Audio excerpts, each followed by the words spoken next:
স্রষ্টা যখন নিজের প্রতি অসন্তোষে নতুন সৃষ্টিকে বারবার করছিলেন বিধ্বস্ত, তাঁর সে অধৈর্যে ঘন ঘন মাথা নাড়ার দিনে রুদ্র সমুদ্রের বাহু প্রাচী ধরিত্রীর বুকের থেকে ছিনিয়ে নিয়ে গেল তোমাকে আফ্রিকা, বাঁধলে তোমাকে বনস্পতির নিবিড় পাহারায় কৃপণ আলোর অন্তঃপুরে।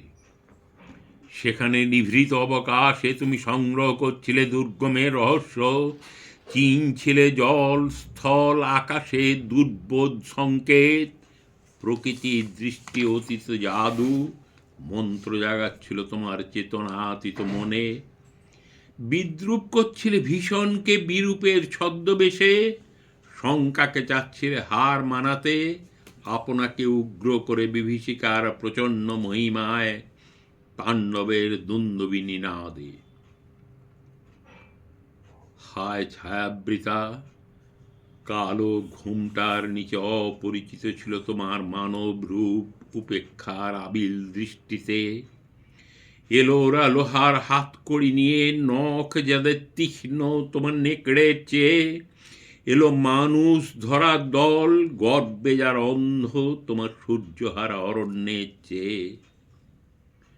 সভ্যের বর্বর লোভ নগ্ন করল আপন নির্লজ্জ মানসতা, তোমার ভাষাহীন ক্রন্দনে বাষ্পাকুল অরণ্য পথে পঙ্কিল হলো ধুলি তোমার রক্তে অশ্রুতে মিশে। দস্যু পায়ের কাঁটা মারা জুতোর তলায় বিভৎস কাদার পিণ্ড চিরচিহ্ন দিয়ে গেল তোমার অপমানিত ইতিহাসে। সমুদ্র পারে সেই মুহূর্তেই তাদের পাড়ায় পাড়ায় মন্দিরে বাজছিল পূজার ঘণ্টা। সকালে সন্ধ্যায় দয়াময় দেবতার নামে শিশু খেলছিল মায়ের কোলে, কবির সঙ্গীতে বেজে উঠেছিল সুন্দরের আরাধনা।